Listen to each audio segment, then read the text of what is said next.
Qu'est-ce que le Reiki? D'où est-ce qu'il vient? Comment est-ce qu'il fonctionne? Et surtout, comment en parler simplement? Aujourd'hui, je vais vous expliquer ce que c'est que le Reiki en moins de 10 minutes.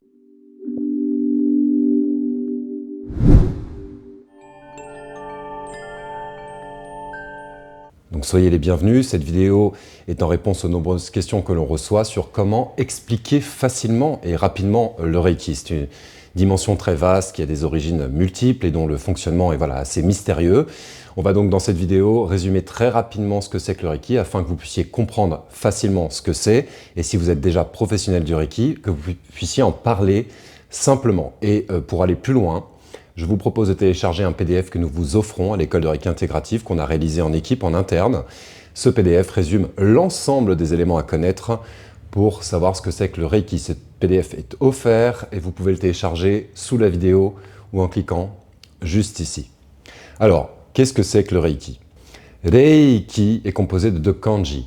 Rei veut dire la force spirituelle ou la force universelle et Ki, c'est l'énergie vitale. Au Japon, en Asie, en fait même en Orient, d'où provient ce type d'approche, dont le Reiki fait partie, on considère que nous sommes composés d'énergie.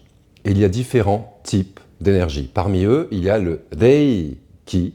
C'est un principe directeur qui organise toutes les autres énergies entre elles. Donc Reiki veut dire la force vitale universelle ou l'énergie vitale universelle. Comment fonctionne le Reiki? C'est une énergie donc qui va venir harmoniser toutes les autres énergies entre elles. On va donc considérer que quelqu'un qui vient nous voir, qui est donc composé de différents types d'énergie, a peut-être des perturbations dans son champ d'énergie, des blocages ou une circulation qui n'est pas optimale. Le praticien Reiki est un canal pour le Reiki, donc pour la force vitale universelle. Il va donc canaliser, recevoir cette force vitale et la transmettre par apposition des mains.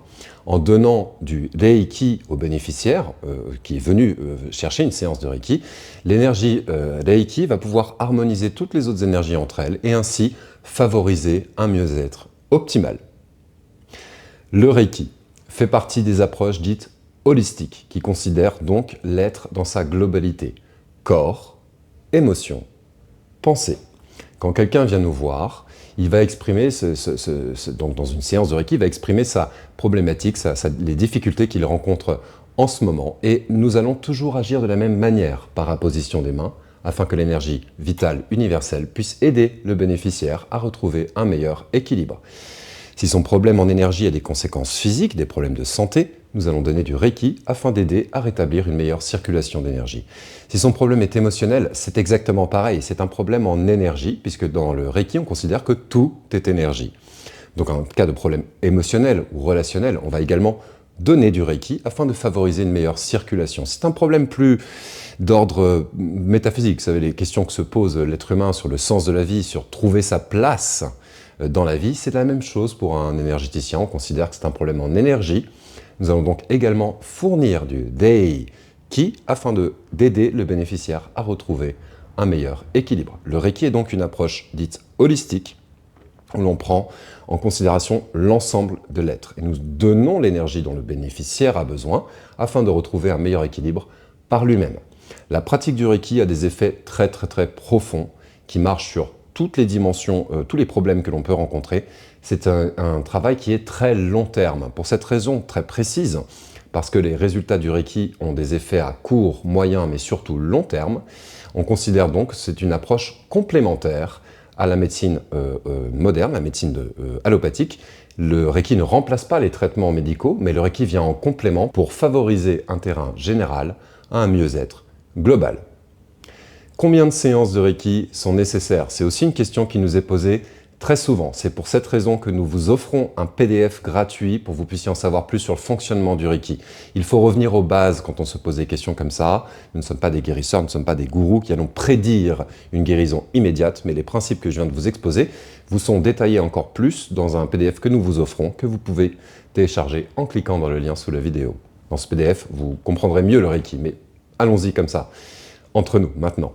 Combien de séances sont nécessaires? Eh bien, cela dépend des besoins du bénéficiaire. Le praticien Reiki est entraîné non seulement à canaliser l'énergie Reiki et à la transmettre sans intervenir personnellement, mais il est aussi entraîné à sentir l'énergie sous les mains. C'est le propos des formations Reiki, ce qu'on apprend dans les formations. Vous apprenez à sentir le champ d'énergie de l'autre et à comprendre ce que veulent dire les différents ressentis que vous avez dans les mains. En fonction de ces ressentis, le praticien Reiki va rester plus longtemps aux zones où l'énergie est nécessaire afin de fournir l'énergie à ces zones et pour qu'elles puissent elles-mêmes se rééquilibrer naturellement.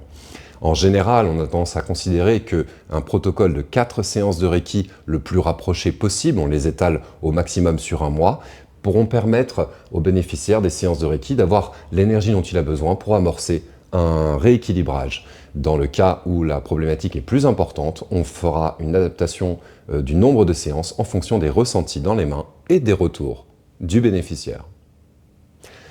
Maintenant, sachez bien que le Reiki n'est pas qu'une pratique de traitement, c'est aussi une forme de chemin de vie. Nous avons toutes et tous aujourd'hui une recherche d'un moyen de peut-être trouver le sens que notre vie a pour nous et de mieux orienter nos expériences quotidiennes et nos décisions, nos choix quotidiens. Il y a donc une dimension qui est considérée comme étant une dimension spirituelle dans le Reiki. Mais cette dimension spirituelle n'est pas dogmatique, il n'y a pas besoin de croyance, d'adhérer à une secte ou à suivre un gourou ou de croire en des dieux ou des choses comme ça. Cette dimension spirituelle est composée de 5 préceptes simples. Ils nous ont été légués par le fondateur du Reiki, Mikao Usui, je vous en parle en fin de vidéo. Ces principes disent ceci, ils disent Kyo Dakewa, ça c'est ce qu'il faut, quand est-ce qu'on fait les principes? Kyo Dakewa veut dire maintenant, Ikaruna, ne te mets pas en colère, Shinpai Suna, ne te fais pas de soucis. Kanchashite, montre de la gratitude. Gyo Hagame, accomplis ton devoir avec application. Hitoni Shinsetsuni, sois bon avec les autres. Et ces 5 préceptes, lorsqu'on essaie de les appliquer, nous permettent de prévenir tous les problèmes qu'on aurait en énergie, puisque tout est énergie, corps, émotions et pensées sont totalement liés. Et en cultivant un état d'esprit positif, grâce à ces préceptes spirituels, le praticien Reiki développe et améliore sa propre énergie, ce qui lui permet d'éviter d'avoir des problèmes ou de diminuer le nombre de problèmes qu'il pourrait avoir par ailleurs. D'où vient le Reiki? Le Reiki a été fondé en 1922 par un maître japonais du nom de Mikao Usui, nous l'appelons Usui Sensei. Sensei est une marque de respect et de reconnaissance que donnent des étudiants japonais quand ils considèrent que quelqu'un qui a créé un système est un maître. Et Mikao Usui Sensei a conçu son système en 1922 et il est décédé en 1926, seulement 4 ans plus tard. Et ensuite, le Reiki s'est répandu sur la Terre entière, ce qui me semble être la preuve que c'est un système particulièrement efficace. Et aujourd'hui, tout le monde parle et veut apprendre et faire du Reiki. C'est donc quelque chose d'absolument merveilleux. Voilà comment parler simplement du Reiki. J'espère que vous avez pu un peu plus comprendre ce que c'est. Si vous souhaitez aller plus loin, nous vous offrons un PDF gratuit que vous pouvez télécharger en cliquant sous la vidéo qui vous donnera encore beaucoup plus d'informations et des petites astuces avec des encadrés qui vous montrent les points à retenir, les points clés. Merci beaucoup d'avoir suivi cette vidéo. On relance la chaîne YouTube en ce moment. Beaucoup d'autres vidéos vont arriver. Pensez à vous abonner, à liker la vidéo et je vous dis à très bientôt.